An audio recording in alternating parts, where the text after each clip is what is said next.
que esto a muchos les molesta, pero lo hacemos en honor de la verdad, fíjense.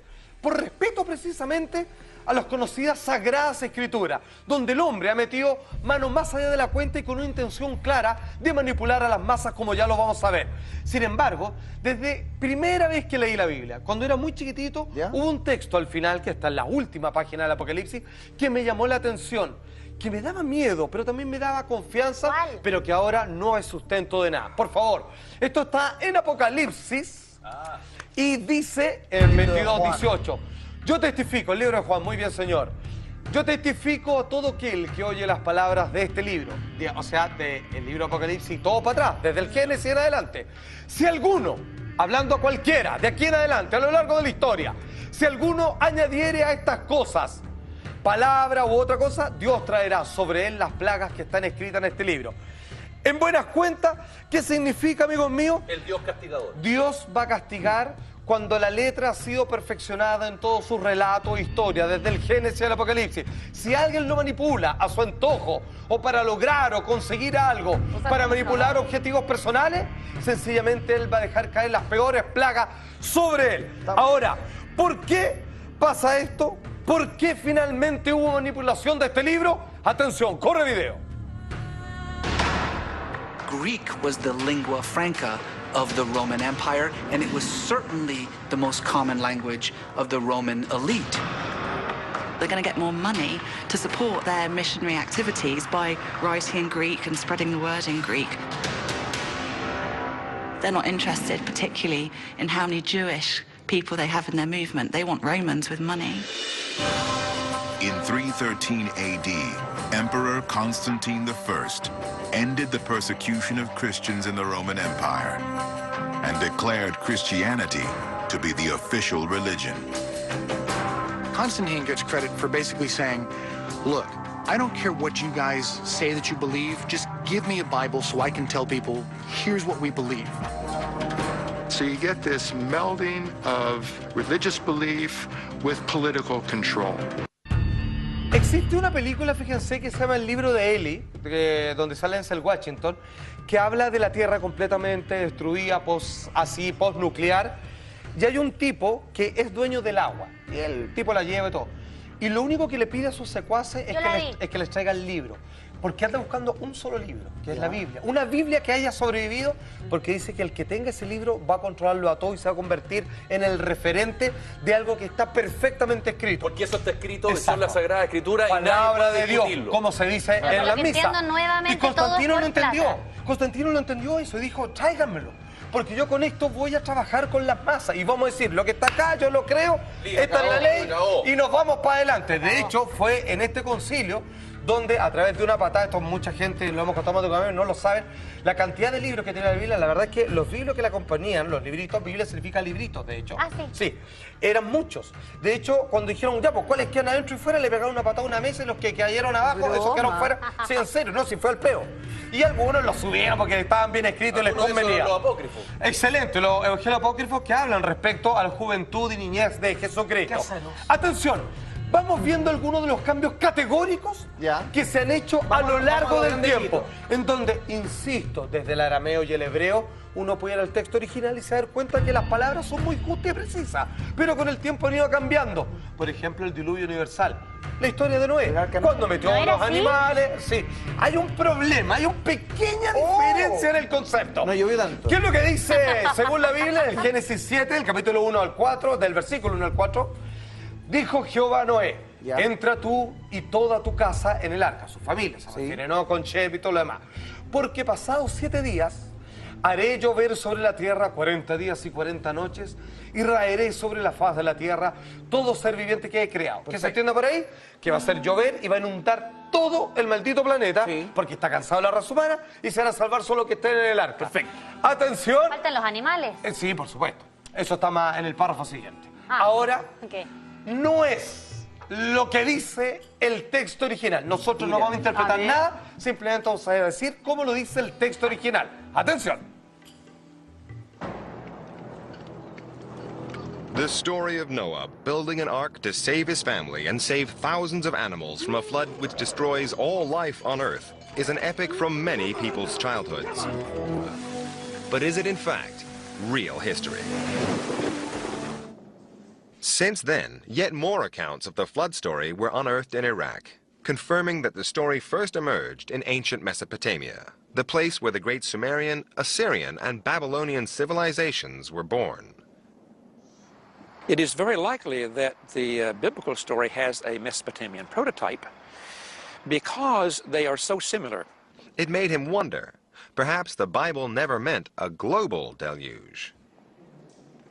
The ancient Hebrew language has one word for land and country and earth, and it's easy to suppose that means the whole earth, but it certainly need not. And I think that it was a local flood that is described there.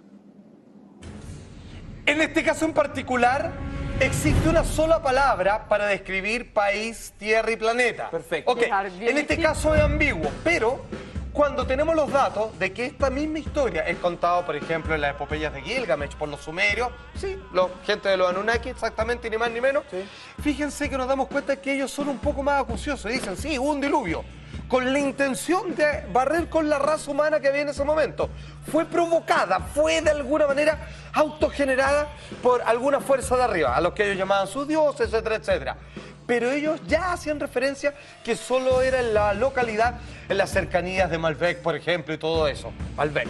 Pues bien, finalmente, finalmente hace referencia la Biblia. Podríamos entender de que Dios no hizo llover imposiblemente sobre todo el planeta, sino sobre una localidad en particular donde estaban probablemente los descendientes de Caín, traicionó que al matar a su hermano Abel, los primeros hijos de Adán y Eva, de los cuales después salió Matusalem, Enoc, etcétera, etcétera. Nunca fue universal. Nunca fue universal. No se destruyó. De hecho, esa es la única manera de explicar cuando llegan al monte Ararat y finalmente los hijos de Noé, que no necesariamente tenían pareja, porque no están mencionados completamente, siguieron reproduciéndose. A menos que haya habido incesto, no pudieran haber existido más raza humana, a menos que se haya juntado hermanos con hermanas, cosa que desde ya estaba bastante prohibido, les cuento. Muchas cosas.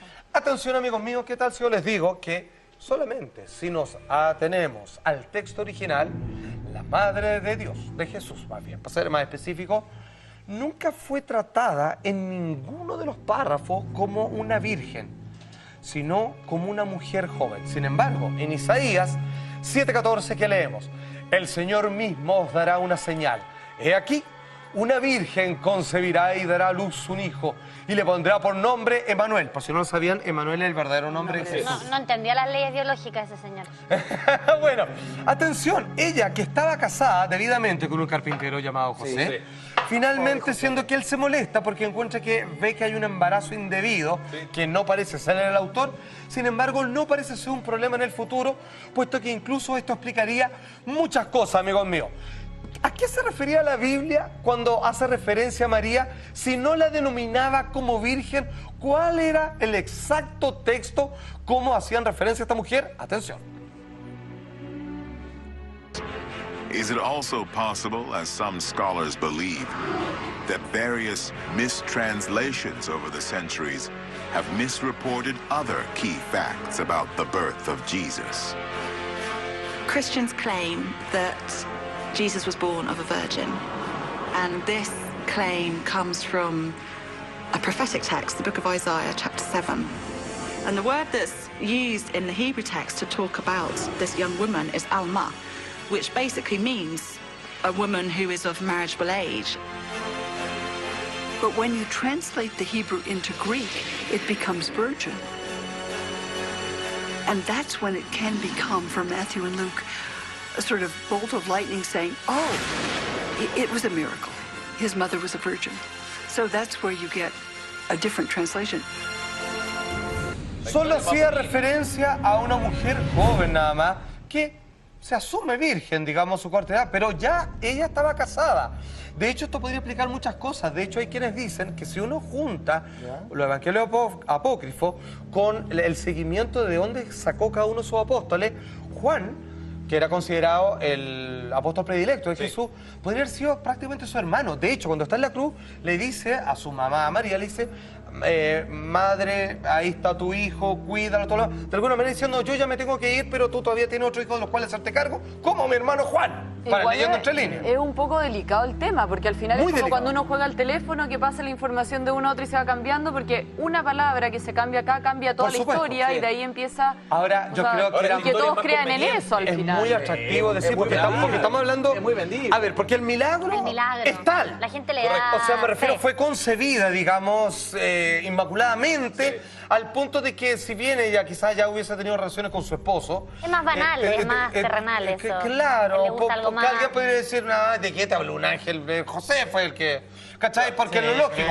En cambio, el otro corrige una serie y le da un contexto mucho más prodigioso, de milagro. ¿Y qué pasa con la fe de millones de personas que ven en la Biblia un texto absolutamente para creer tal como sale ahí? Claro. Hay religiones que, hay otras que no, que interpretan. Por supuesto, como los testigos de Jehová, por ejemplo, que son literales, digamos, y que no tengo. Pero ojo, son tan literales que ellos hacen estas correcciones. Atención, amigos míos, tenemos otro. Jesús al momento de morir. Bueno, Jesús no quería morir. O sea, le pidió a Dios, a su Padre, en infinita oportunidad, sácame este cáliz y todo lo demás. Ah, ¿cómo? ¿Por qué me has abandonado? Nunca dijo eso. ¡Mentira! ¡Nunca dijo ¿Pero eso! cómo? Atención, amigos míos. ¿Qué es lo que Pero dice el clase de texto película, bíblico? Eduardo. Según la Biblia, por favor, señor director, dice lo siguiente. En Mateo 27, del versículo 45 al 50, cerca de la hora novena, Jesús clamó a gran voz diciendo, Dios mío, ¿por qué me has abandonado? Mas Jesús, habiendo otra vez clamando a gran voz, entregó el espíritu y terminó falleciendo y se viene la lluvia, el terremoto y todo lo demás. Pues bien, lo que dice realmente, y me parece más justo, es lo siguiente. Atención. Cerca de la hora novena, estamos haciéndolo literal la traducción, Jesús clamó a gran voz, hasta ahí peque, diciendo, Dios mío, mi destino ha sido cumplido, cáchate. Nada que ver. Mas Jesús, habiendo otra vez clamado a gran voz, entregó el Espíritu. Bueno, hay una gran diferencia. Hay un estado de duda que no sé por qué. Yo creo que es para hacerlo más humano. Yo nunca lo he entendido bien.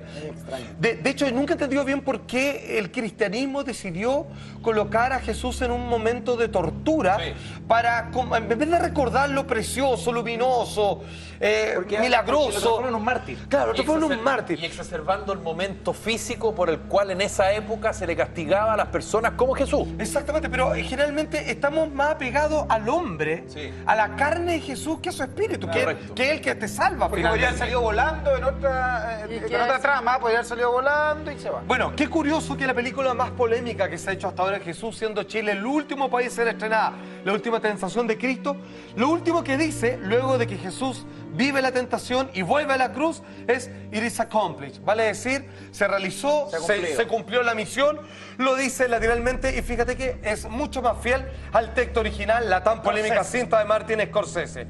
Pues mucha atención porque las polémicas no terminan acá. ¿Dónde murió Jesús? En la cruz. Me gustaría decirte eso, pero la verdad es que no. Broma. Escúchenme. No te Esta puedo vez creer, yo fui y esa dije, no te la puedo bueno, creer. a mí cuando era pequeño me costó, dije no, pero ¿Qué ¿dónde? hacemos con los niños Fui ahora? donde un amigo, testigo de Tú lo Jehová, aprendiste de pequeño. y me muestra, sí me gustaban los textos religiosos, y me muestra la traducción literal. Yo simplemente le puedo adelantar que Jesús no murió en una cruz. De hecho, la palabra exacta está muy bien indicada. ¿Cuál es? Se lo voy a mostrar a la vuelta de esta breve pausa comercial. Simplemente es haber estado ahí, cosa que nadie puede hacer hasta lo que sabemos. No existen los viajes en el tiempo, menos aún al pasado. Pues bien, ¿qué es lo que nos queda entonces? Los textos originales, que eso sí existen. Y en honor a la verdad, hay una palabra muy específica para cruz, para crucifixión, que aparece en algunos puntos de los textos sagrados. Sin embargo, no es aplicable para lo que le hicieron a Jesús. Según la Biblia, Juan, capítulo 19, versículos 17 y 18, dice, tomaron pues a Jesús y él salió cargando su cruz al sitio llamado el lugar de la calavera, donde lo crucificaron, vale decir, donde lo colocaron sobre una cruz con los clavos, las muñecas, etcétera, etcétera, y en los empeines, y con él a otros dos, los ladrones, ¿cierto? Uno a cada lado y Jesús en el medio. ¿Ok? Pues bien, Eso lo conocemos todos. eso es lo que todos vemos. Latinoamericana. Tenemos la pintura del arte bizantino en adelante, los renacentistas que hicieron obviamente gárgaras con esto. Están las películas que ninguna ha tratado de hacer otra cosa, excepto una en Las particular. cadenas. Y de repente, ok, haga una cosa, vamos al texto original a ver si es que alguien lo cambió. Y por supuesto, hay una palabra específica para cruz y no fue ocupada. Lo que dice la teoría del crux simplex dice, Investigadores de fines del siglo XIX aseguran que Jesús fue crucificado en una viga vertical. La teoría se sustenta en las primeras Biblias, donde la palabra griega staurus, incluso ya en la traducción medio ajetreado al griego, donde Jesús fue crucificado significa madero y no cruz. Vale decir, se habla de persona crucificada y se habla de Jesús clavado a un madero. De hecho, los testigos de Jehová y otras religiones lo representan así, pues ellos están seguros, Así convencidos, que como decía bruja Felipe Abello, antes. por ejemplo, que hay algunos que se ciñen a la literalidad del texto, así es como lo representan y no como el de la derecha. Es raro que el símbolo universal del cristianismo sea la cruz. Absolutamente. Y podría estar en un completo error. ¿Por qué? Porque Sí, se quiso sí, no en algún existe. momento que la cruz fuera como elemento más popular de tortura, de mártir, y finalmente era mucho más Era más telenovelesco colgado. que el otro. Amigos míos, como dice la Biblia, supuestamente las penas del infierno para aquel que cambie palabra, bueno, a esta altura lo han hecho todas estas veces.